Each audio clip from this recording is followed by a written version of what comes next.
가정에서 쓸 수 있는 에너지를 절약하기 위해서 미스터 갈릴레이의 3+1 절전 운동을 시작했습니다.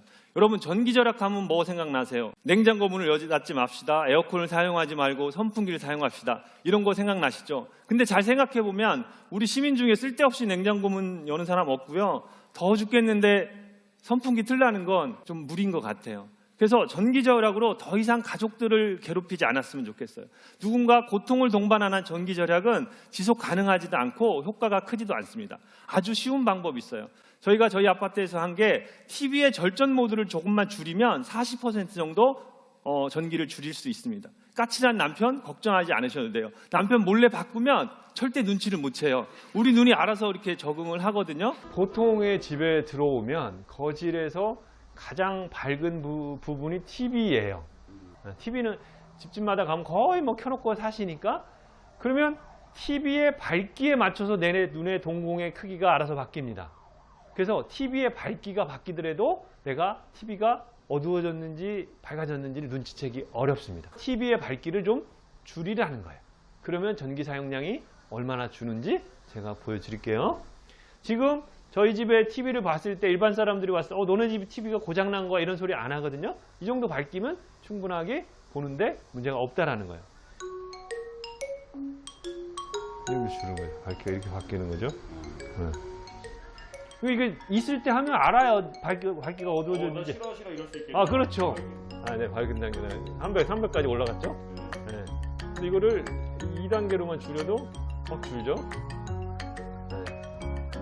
20% 줄어요. 2단계 줄이면. 이거 4단계로 줄이면 4단계를 좀 잘 때 확 줄죠. 네. 저희는 4단계, 0부터 4단계까지 4단계가, 5단계가 있는데 TV마다 7단계, 10단계 있는 것도 있어요. 근데 최대로 하면 좀 까칠한 사람들은 알아요. 그래서 제가 주부분들한테 얘기하는 건 최대로 하지 말고 서로 합의가 되는 범위 내에서 반만 하면 반이 주는 거고요. 꼭 뭐 싸워가면서 할 필요는 없잖아요. 그래서 자기 집에 맞게 적정하게 바꾸라는 거예요. 4단계로 됐을 때는 뭐 170, 179 뭐 이 정도 쓰는 겁니다. 네.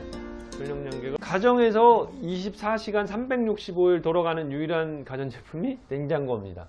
예전에 제가 이거 처음 활동을 할 때 이게 몇 도로 돼 있었냐면 이렇게 냉동실은 영하 25도, 냉장실은 2도로 돼 있었어요.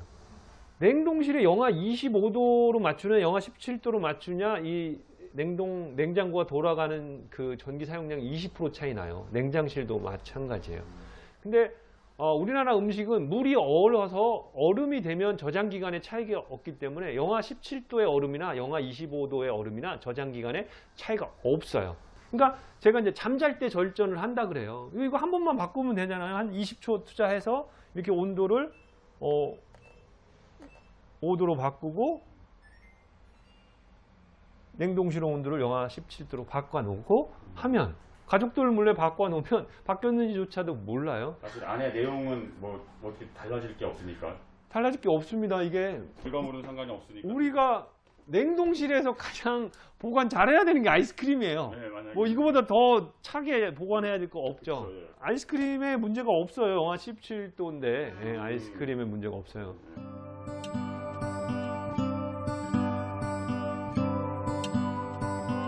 근데 에어컨 안 쓸 때도 얘가 전기를 많이 먹어요. 코드만 꼽아놔도 대기 전력이 소모됩니다. 뭐 예를 들어 뭐 이렇게 특히 에어컨은 쓰지 않는 10달 동안 꽂혀 있는 경우가 종종 있습니다. 이걸 뽑기만 해도 연간 28.8kW나 절약됩니다. 이 가정집마다 이 두꺼비 집이 있어요. 두꺼비 집을 열어보면 에어컨이라고 써져 있는 이 전용 누전 차단기가 있습니다. 이게 올려져 있을 때는 그 전기가 들어오는 거고요. 에어컨에 이걸 끄면 완전히 차단됩니다. 이거 하나만 내려놓는 것만으로 한 달에 3kW 정도가 절약됩니다. 그러면 9월 달부터 6월 달까지 안 쓰니까 10개월을 안 쓰지 않습니까? 무조건. 그러면 30kW죠. 한 달에 3kW. 3kW. 별거 아니죠. 근데 우리가 300kW 쓰는 집에 평균 1%예요. 1%. 1%가 작은 것 같지만 3kW 작고 30kW 작은 것 같죠? 제가 석관 두산 아파트에서 이걸 한 달 동안 교육해서 1000세대가 내렸어요. 한 달에 3000kW, 1년에 3만 kW가 절약되는 거예요. 이거 하나로. 얼마나 쉽습니까? 네.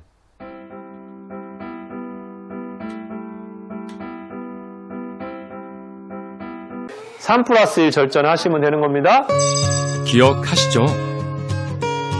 첫 번째, 쓰지 않는 10달 동안 에어컨 코드 뽑기. 둘째, TV 절전 모드 설정하기. 셋째는 냉동실은 영하 17도, 냉장실 영상 5도로 설정하기입니다. 지금까지 가르쳐드린 3개는 한번 설정하면 끝이에요. 에어컨 코드 뽑고, 냉장고 온도 바꾸고, TV 절전 모드 바꾸면 끝이잖아요. 3. 하나는 실천했으면 좋겠는데 우리가 대기전력 줄이자 그러는데 뭐 쓸데없는 거 안 빼도 돼. 뭐 선풍기, 충전기 이런 거 안 빼도 돼. 다 빼봐 얼마 되지도 않아요. 하나만 줄이면 돼. 뭐냐면 인터넷 관련 전원. 우리가 컴퓨터 끌 때 셋톱박스 또는 와이파이 켜져 있는 거 끄면 돼요. 잠잘 때 또는 외출하기 전에 저걸 끄시면 자기 집에서 절약할 수 있는 대기 전력의 70%예요. 요거 하나만 하시면 돼요. 그래서 3개는 설정, 그 다음에 하나는 실천 하면 쉽게 절약할 수 있는 거죠. 모든 사람이 다 이렇게 저희 행동에 동참하면 우리 기후위기 극복할 수 있을 것 같아요? 당연히 극복됩니다. 예를 들어 제가 뭐 3+1 활동을 해서 자기가 전기 줄이고 뭐 그럼 그걸 지속적으로 실천하기 위해서는 지구 환경이라든가 기후가 이렇게 변해가 이게 심각한 걸 다 알게 된다는 거예요. 그냥 3+1만 실천한다고 그 전기 사용량, 온실가스 감축량으로 환경이 바뀌지 않아요. 근데 그걸 실천할 때까지 내 생각이 바뀌어가는 과정. 그것이 뭉치면 바꿀 수 있는 거예요. 우리 미래 세대를 위해서, 지속 가능한 지구를 위해서 내가 뭔가를 해야겠다는 의식이 바뀌어가는 거죠. 실제 그게 그 전기 사용량으로 지구 환경을 바꾸지 못해요. 근데 그걸 실천함으로써 많은 것들이 바뀔 수 있죠. 저는 하루에 10,000보 이상씩 걷거든요. 10,000보 이상 걸으려면 차도 덜 타야죠. 지하철 타야죠. 그런 것들이 바뀌어가는 거예요. 다 바뀔 거예요.